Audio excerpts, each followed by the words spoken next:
From ghostly prostitutes in an old hotel to the phantoms of deformed children in an Irish pub, this episode looks at the top ghost stories, haunted places, and paranormal tales of Washington State, USA.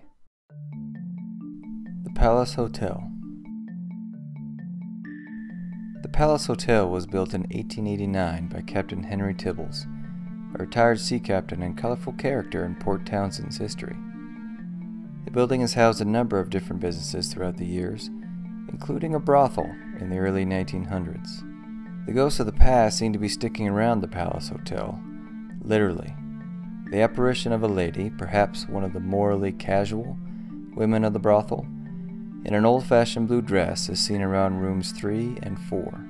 The ghost of a homeless man who the hotel staff used to let stay there has also been seen in the basement. Even the phantom of Captain Tibbles himself is said to walk the lower floors. A more menacing presence is a shadowy wraith that has been seen following guests through the hallways of the Palace Hotel. The Rothschild House Museum. Serving as a home to the Rothschilds until the mid-1960s, the Rothschild House Museum is said to still be inhabited by members of the family, now long dead. Walking through the building, guests complain of sudden chills from bizarre cold spots that seem to have no explanation. Guests and staff have also been startled by the sudden slamming of doors in empty rooms. One ghost, said to haunt the upper floors of the house, is thought to be that of a member of the family who committed suicide. The living who experience that haunting say they are overcome with a feeling of sadness. The old Tacoma City Hall. Built in 1893, the old Tacoma City Hall served as Tacoma's center of political power until the 1950s. Since that time, the building has survived fire and neglect, but remains active with supernatural activity. One of the most obvious happenings is the ringing of the massive bells in the bell tower by an invisible force. The building's managers even staked out the bell tower one night trying to catch the ringer, but no one was ever seen. Security guards have often chased shadowy figures down the building's hallways, only to have their chase end as their quarry vanishes into thin air. Visitors also claim to hear someone coughing near them, but when they look, they are all alone. Northern State Hospital.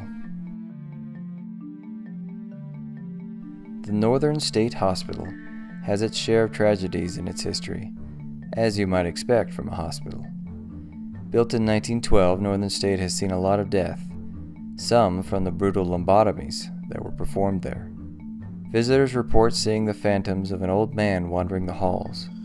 There is also a little girl who's been seen playing with a red ball just before she vanishes. Today, the hospital is a jobs corps and rehab center, but the change of purpose hasn't seemed to evict the building's former residents. Kells Irish Pub. Another building with a dark past that might not be obvious from what it is today is Kells Irish Pub. In its previous life, the building was E.R. Butterworth & Sons Mortuary. Disease, accidents, and violent crime passed a lot of people through the mortuary doors, and it seems that some are still there. Today's living patrons report seeing a number of apparitions wandering around the place. One is a tall man dressed in a suit and tie, who walks up to the bar before vanishing. Another is the unfortunate figure of a deformed child. The child possibly harkens back to one controversial doctor who treated disease with starvation. Not surprisingly, many of the doctor's patients ended up in E.R. Butterworth & Sons Mortuary. Maybe some of them are still there today.